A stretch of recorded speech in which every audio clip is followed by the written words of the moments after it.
నాత దేవునికి మహిమ కలుగును గాక. ఈరోజు దేవుని వాగ్దానం 23వ కీర్తన 1వ వచనము.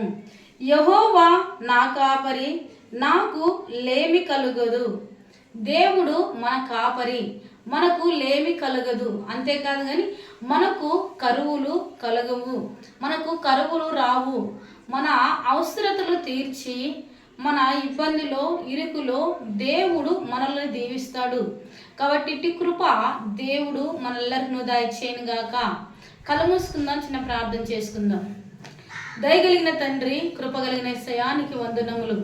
యెహోవా నా తండ్రి, మా కాపరివైన యేసయ్యా నీకు స్తోత్రం. ఈ ఉదయకాలం ఈ వాగ్దానం ఎంతమంది చూస్తున్నారో అంతమందిని దీవించి ఆశీర్వదించండి.